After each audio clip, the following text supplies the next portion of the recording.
J'avais fortement aimé la première saison de Certain Reason Why, cette série Netflix diffusée en 2017 centralisée sur le suicide d'Anna Baker et les différentes raisons qui l'ont poussé à bout, toutes liées à un personnage de la série. Alors je vais pas revenir sur l'intégralité de la saison 1, mais je vous préviens, je vais quand même devoir la spoiler histoire de pouvoir aborder la saison 2. Et là, promis, ce sera sans spoil. Anna s'est suicidée peu de temps après avoir tenté d'expliquer à Monsieur Porter, le psychologue slash CPE du lycée Liberty, le viol qu'elle avait subi de la part de Bryce Walker, qui soit dit en passant avait violé Jessica, membre des pom-pom girls du lycée, quelques jours avant lors d'une soirée trop arrosée. Clay Jensen, après avoir écouté comme nous les cassettes, a enregistré les aveux de Bryce, capitaine de l'équipe de baseball, avant de donner les cassettes à Monsieur Porter. Et on finissait avec un semblant de happy end, où Clay semblait en avoir fini avec Anna, ainsi que l'amour qu'il éprouvait pour elle, et décide de sortir avec Sky, son ami d'enfance. Et du côté des personnages secondaires, on a Tyler, le photographe qui décide de s'acheter des armes à feu, tandis que Justin, copain de Jessica, fugue et se retrouve seul, et un personnage est transporté d'urgence à l'hôpital, mais on va apprendre dès le début de la saison 2 qu'il s'agissait en réalité d'Alex. Et pour terminer, Jessica porte plainte pour viol, mais prétexte ne pas connaître l'agresseur, tandis que Sherry, autre pom-pom girl,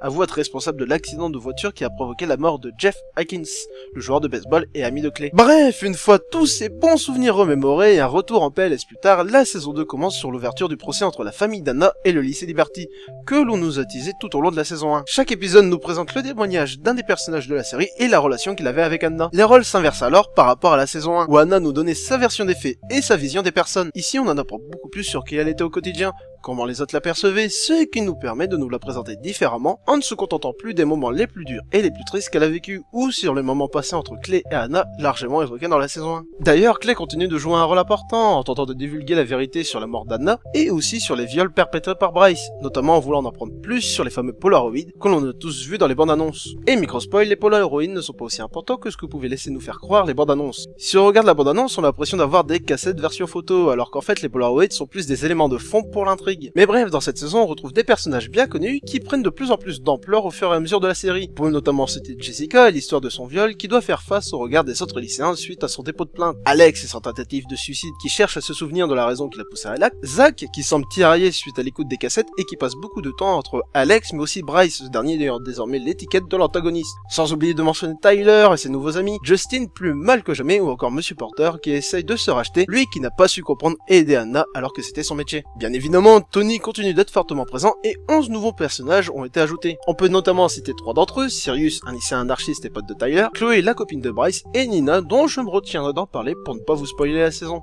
Et forcément, certains personnages de la saison 1, comme Courtney, Ryan, Sherry et surtout Marcus, sont à peine présents. Alors autant pour Courtney et Ryan, ça me choque pas plus que ça, ils n'étaient déjà pas très présents dans la première saison. Autant Marcus, ça fait bizarre. En totale opposition avec Clay et sa volonté de divulguer les cassettes durant toute la première saison, il a constamment tenté de mettre des bâtons dans les roues de notre héros. Ce qui en faisait donc un antagoniste important, mais d'un point de vue scénaristique, c'est logique tant ce rôle est devenu caduque une fois les objectifs de Clay accomplis. Et tant qu'on est là à comparer les deux saisons, je vais devoir me prononcer sur laquelle de deux est la meilleure. Et ben aucune. Les deux saisons sont totalement différentes. Quand je parlais de PLS, c'était pas pour déconner. La première saison est faite pour choquer et se poser des questions en tant que spectateur sur les actes et paroles qu'on a pu commettre ou qu'on commet dans la vie et ça nous pousse à nous remettre en cause. La saison 2 est plus là pour émouvoir le spectateur. Qui n'éprouve aucune rage de voir Bryce Walker tout tranquille malgré ses actes horribles? Dans un épisode, on nous dépeint un moment heureux de la vie d'Anna. Et mine de rien, j'ai été pris de mélancolie à voir ce personnage dans autre chose qu'un de ces nombreux moments difficiles qu'elle a pu vivre. Et petit fait marquant personnel, j'ai chialé devant une œuvre de fiction pour la toute première fois de ma vie, notamment lors du témoignage de Monsieur Porter, qui est rongé de remords en n'ayant pas réussi à sauver Anna,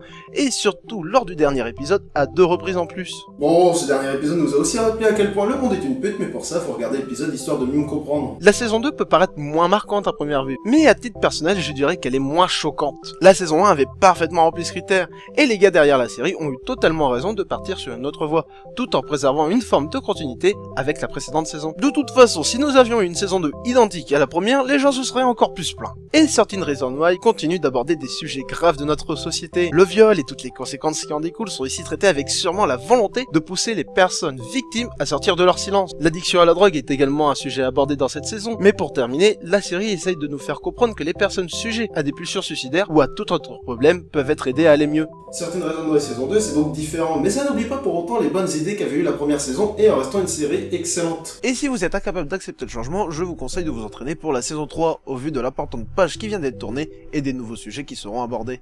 Voilà, c'est la fin de cette vidéo, j'espère qu'elle vous a plu, n'hésitez pas à laisser un commentaire pour donner votre avis sur le sujet, à mettre un petit pouce bleu, à partager la vidéo sur les réseaux sociaux afin d'aider la chaîne et à vous abonner pour ne pas rater les prochaines vidéos. Allez, salut tout le monde.